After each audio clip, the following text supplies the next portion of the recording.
Chères lycéennes, chers lycéens, bonjour, je m'appelle Henri Coudane. J'étais professeur de chirurgie orthopédique et traumatologie, qui est une des spécialités chirurgicales, et j'étais chef de service d'un service d'orthopédie-traumatologie adulte à l'hôpital central de Nancy pendant 20 ans.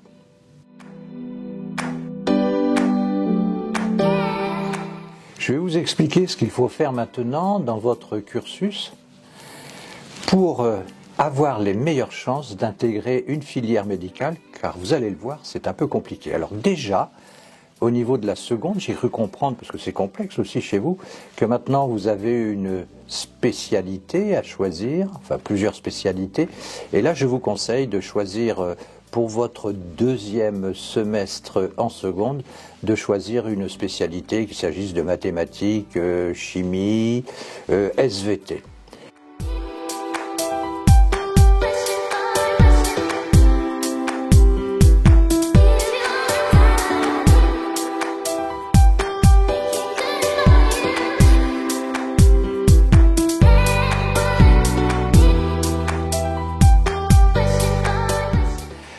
Vous pouvez choisir d'autres spécialités, puisqu'il y en a, je crois, plus d'une dizaine. Mais là, vous aurez beaucoup plus de travail à faire et je vous expliquerai dans quelques instants pourquoi. Puis, vous rentrez en première, et puis vous rentrez en terminale. Et là aussi, il faudra faire un choix de spécialité. Ce sont des spécialités à dominante scientifique, encore une fois, pour avoir les meilleures chances d'intégrer la filière médicale.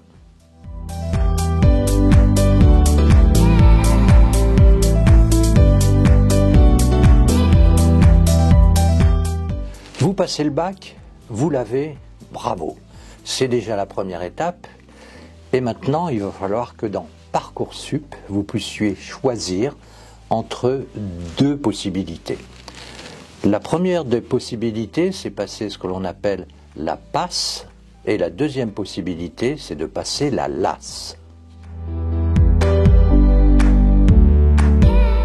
Alors le système n'est pas très compliqué. On va commencer par la PASS.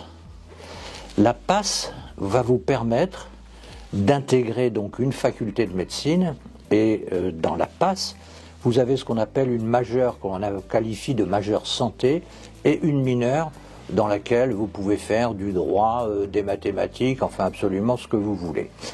Mais il est essentiel que vous compreniez que pour réussir la PASS, il faut valider et la majeure et la mineure.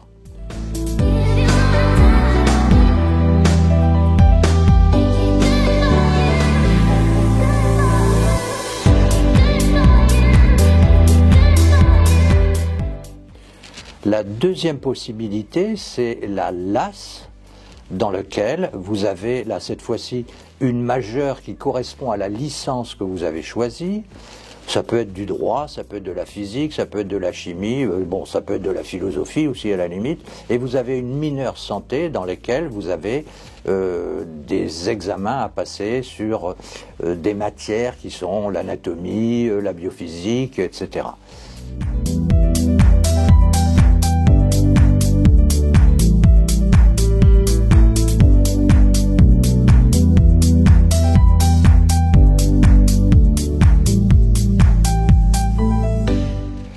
Alors que vous choisissez le premier système de la PASS ou de la LAS, il faut que vous compreniez que vous avez finalement deux tickets, c'est-à-dire deux chances. Que ce soit dans la PASS ou que ce soit dans la LAS, vous avez à la fin de l'année un examen et si vous êtes entre guillemets reçu, eh bien vous pouvez intégrer ce qu'on appelle la deuxième année de médecine. Alors je donne des termes simples, on va appeler ça la deuxième année, dans une faculté de médecine. Et si vous avez la LAS avec vos deux mineurs, vous pouvez choisir aussi la faculté de médecine dans laquelle vous allez être intégré.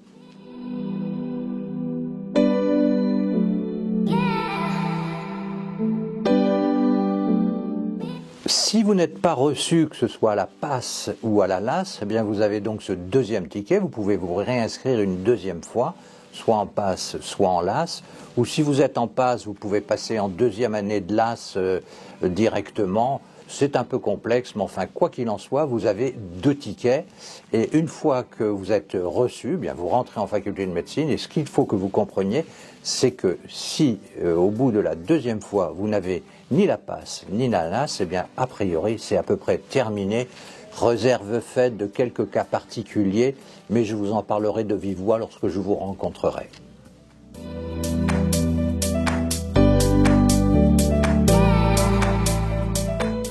Et bien maintenant, vous avez intégré une faculté de médecine, et puis dans cette faculté de médecine, vous êtes en 2e année, puisque la première année, c'est la passe ou la LAS, et vous allez être stagiaire hospitalier, puis étudiant hospitalier. Ça va durer combien de temps? Eh bien, il y a la 2e année, la 3e année, la 4e année, la 5e année et la 6e année.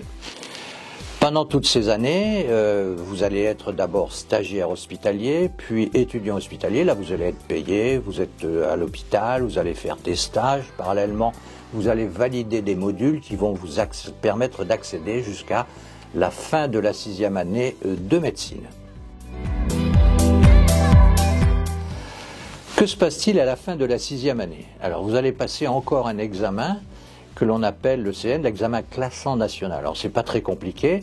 C'est l'ensemble des étudiants qui sont en 6e année en France qui vont passer un examen, et cet examen va leur permettre de choisir et d'accéder à l'internat et de choisir une spécialité. La règle mathématique est simple, c'est le premier qui choisit en premier et sa ville de faculté et sa spécialité. Dans les spécialités, il y en a bien sûr plusieurs, entre la médecine, la biologie, la psychiatrie et bien sûr la chirurgie. Et dans la chirurgie, il y a actuellement 13 spécialités. Je vous en donne quelques exemples. Il y a la gynécologie obstétrique, il y a la chirurgie orthopédique, il y a l'urologie, enfin bon, il y en a 13.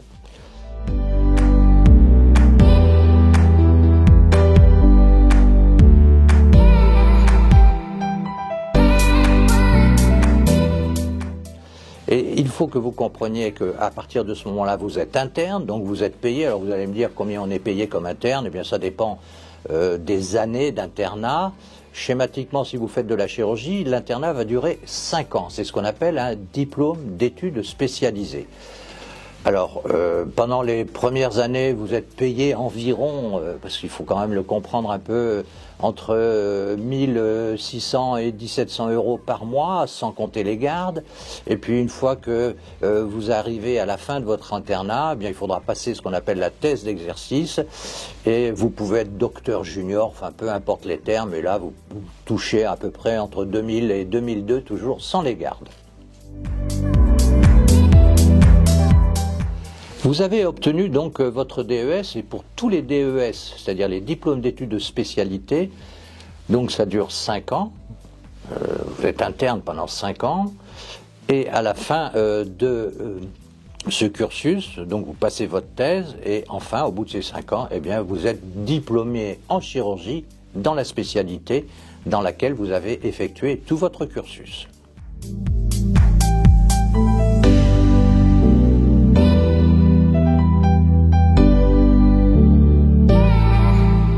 Alors, quels sont les modes d'exercice professionnel au niveau de la chirurgie? Schématiquement, vous avez plusieurs possibilités, ce qu'on appelle soit le public, soit le privé, soit l'exercice mixte, parce qu'on peut mélanger un peu le public et le privé. Alors, dans le public, là vous avez 2 possibilités aussi, c'est de faire une carrière hospitalo-universitaire, comme je l'ai fait, c'est-à-dire passer les concours d'agrégation, etc. Alors là, c'est un peu plus long, bien sûr. Soit être praticien hospitalier, c'est-à-dire vous rentrez dans la fonction publique hospitalière. La deuxième possibilité, donc, c'est de faire une activité libérale. Vous rentrez dans une clinique, ce qu'on appelle le privé. Et alors là, il faut que vous compreniez une chose. C'est que effectivement, vous serez payé ce qu'on appelle à l'acte, c'est-à-dire quand vous opérez, vous allez toucher de l'argent. Et si vous raisonnez de la façon suivante, c'est-à-dire plus j'opère, plus je gagne de l'argent, c'est pas bon. Il faut savoir, on va y revenir, modérer ces indications, c'est encore la notion d'éthique qu'on a déjà développée. Mais si vous voulez gagner de l'argent, il ne faut pas être chirurgien, il faut faire autre chose. Il faut faire HEC ou une école de commerce. Donc l'esprit c'est de gagner certes sa vie, mais si vous voulez gagner de l'argent, ne pensez pas qu'en privé vous allez faire que ça, c'est pas bien sur le plan éthique et sur le plan moral. Et enfin, vous avez l'exercice mixte qui marie un petit peu les deux, tout ça c'est possible.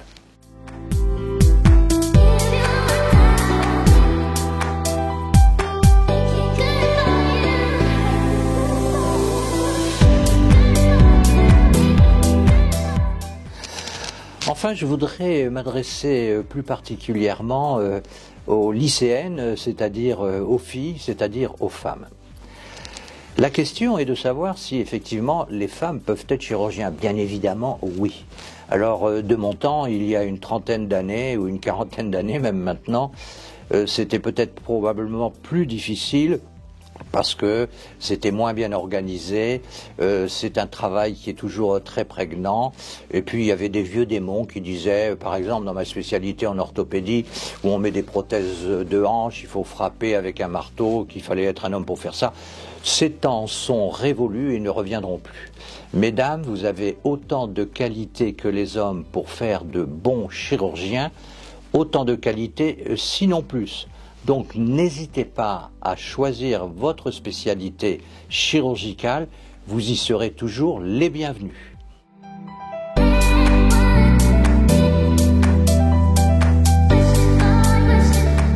Alors en conclusion, qu'est-ce qu'il faut retenir?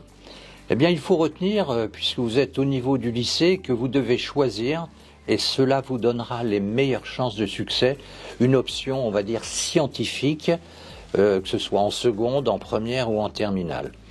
Ensuite, il y a un moment pénible. C'est passer la passe ou la LAS qui vous permettra d'accéder en deuxième année de médecine, c'est-à-dire dans le cycle médical. Et là, il faut travailler, c'est la seule solution. C'est une année très difficile et il faut s'armer d'une méthodologie de travail importante. En particulier quand vous êtes en première et en terminale. Et puis ensuite, eh bien, le déroulement des études médicales vous sembleront un peu longues parce que vous avez compris que finalement, pour être chirurgien, il y a donc les 6 premières années de médecine plus un DES 5, ce qui fait 6 et 5, 11. Mais en général, ça se passe très bien, on apprend plein de choses, on est au contact du patient et c'est tout à fait merveilleux. Et tout ceci vous permettra enfin d'être chirurgien, c'est-à-dire, finalement, faire le plus beau métier du monde. Je vous remercie.